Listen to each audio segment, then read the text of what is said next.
Hey everyone. For Christmas this year, I received something that I've had my eye on, and that is a Whitman U.S. Type Coin Collection album. I really like the Whitman albums. They have some other good ones, like Dansko albums and whatnot, but um, Whitman is usually my favorite. It's my go-to. Typically, if I'm putting like a circulated set together, I'll get the small folders that you can get for like $4 to $6. But if I'm putting something together with that's, I hope to make like a BU collection or close to it, I'll usually get the albums. I like them quite a bit. So this one is a type coin collection, and I haven't completed it yet. Um, Most of the way there, but I'm trying to get some special coins to fill it. So I just figured I'd give an introduction to what a type coin collection is for people who maybe are interested but maybe aren't totally sure, and just show you a few of the coins I have in there. Now, you're not going to see anything totally out of this world, and quite frankly, some of this stuff might be in your pocket right now. To be honest with you, a pretty decent number of coins I just got out of like a bag of coins that we get from shopping, and it's just big regular pocket change that we would typically roll up and send to the bank. But guess what? I needed it for this typeset. So this typeset is for the 20th and 21st centuries. I would love to get one for the 19th century. Uh, Finding a new book for that I've seen is pretty difficult. I don't think Whitman makes one, or at least they did before, but you can't get one new. So maybe one day I'll get a nice one and a nice used one.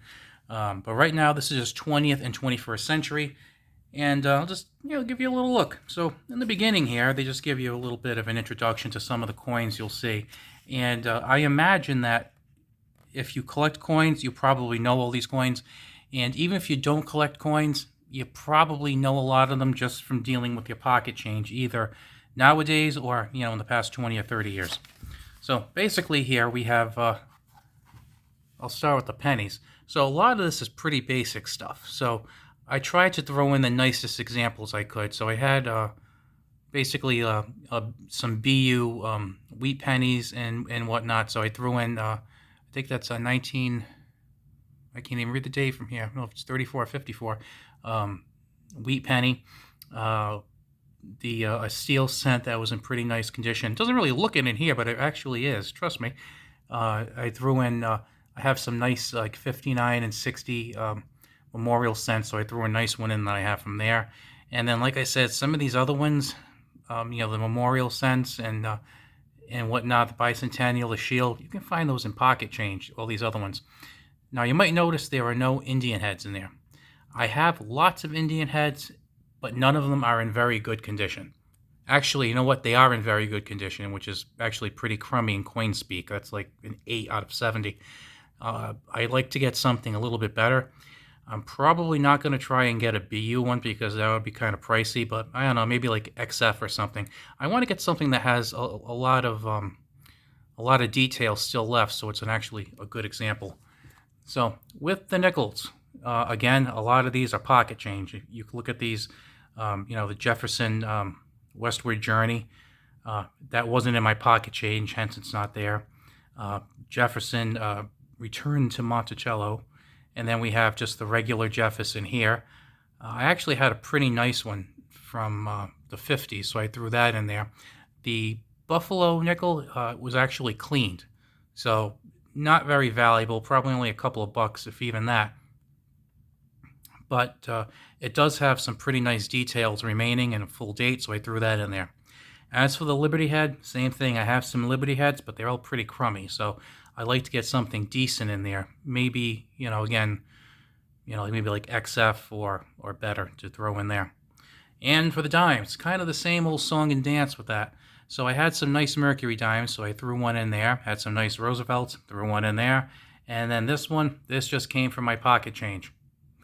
It's funny that a lot of this set, either I don't have them because it would be kind of pricey to put a nice one in, or I just got it straight out of pocket change and it looks fantastic. You might notice that the Barber's missing. Barber dime is, well, I have some Barber dimes and they all look like they've been passed around for the last 120 years, which they have been. They're kind of crummy. So again, I'm going to try and get one that's in decent condition. If you're getting bored, hold on. I think this is only a 3-page book. So here we have a few holds. Again, we have the Barber and the Standing Liberty. I have some Barber and Standing Liberty quarters, but they're pretty crummy, and I'd rather put something decent in there. Now, with the 32 to 64 quarters, I did have some nice examples, so I threw one in there. I had a nice 76 bicentennial. Um, Fortunately, I had a nice 65 clad, so I threw that in there. That's a really nice one. And these two I just picked out of pocket change. I was unable to find a 2009 in pocket change, which really isn't that surprising, believe it or not. $50. Same thing with the Barber and the Liberty Walking. I don't think I have a Barber half really, but I do have Liberty Walking, but I don't have anything that I think is nice enough to put in here. So I'd rather just have an empty hole in there. Um, so I did see one at my local coin shop. I think I'm going to pick that one up. It was pretty reasonable.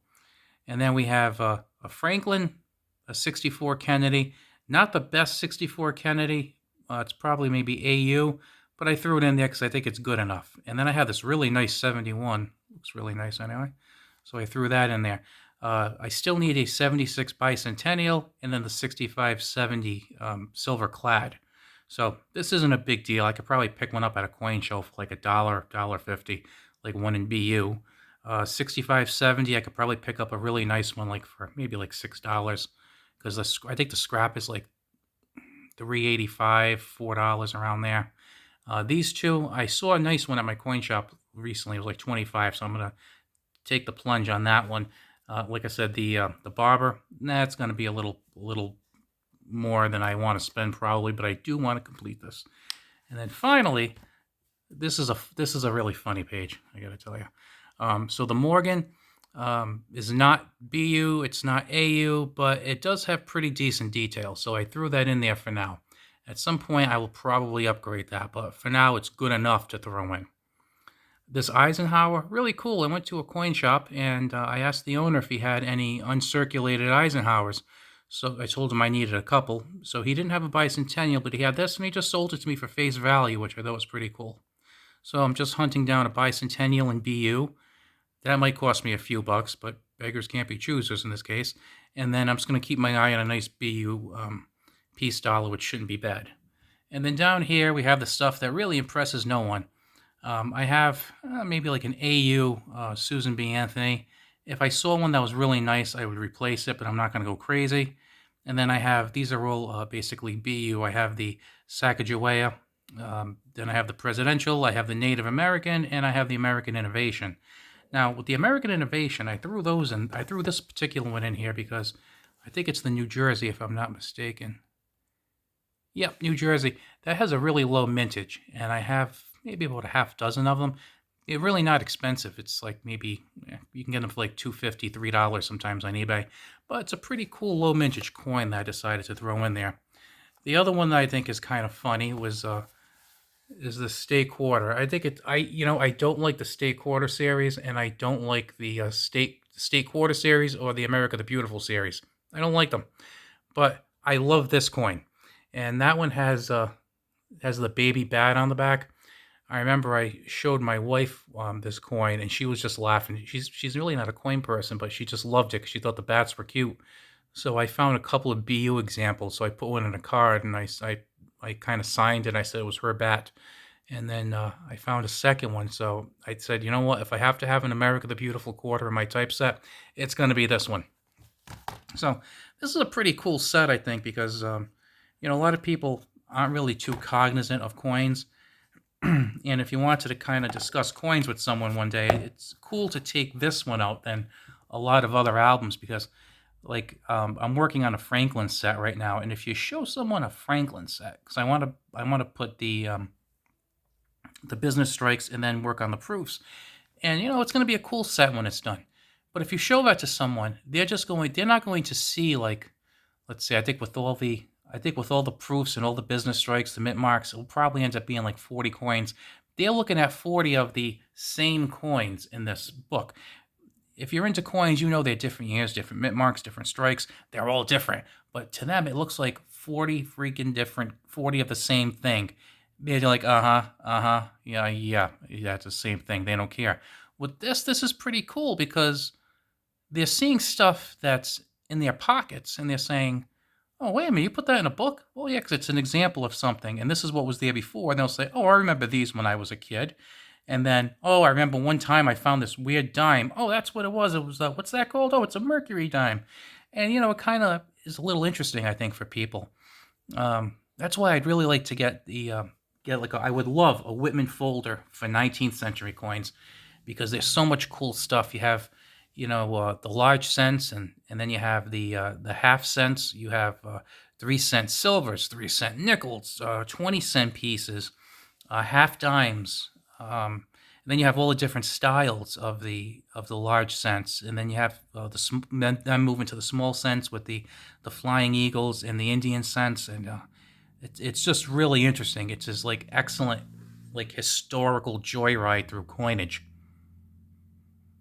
That was a very nerdy thing to say, and I own it. That's all I have to say. Um, but I hope you enjoyed this, and I would encourage you, if you're interested, check out one of these books and try put one of these things together. Because the good thing is you can put it together pretty cheap if you're not fussy about grades. Like if you want to just throw like VG examples um, or like fine examples in, it wouldn't cost you that much because you could just get all the most common dates and just put those in, and you'll still get decent details. So you could still make out quite a bit, even if you're just throwing something in there like, that's very good or fine. And if you want it to be real fancy schmancy, you could do one that's like all totally BU. Me, I'm kind of in between. I want to do the BU on the cheap ones. The ones that are a little more expensive, well, I'll probably go through XF or fine for some of those because I really don't want to drop a whole bunch of cash for like a barber half dollar. That's just me. I will talk to you later. Hope you enjoyed this video.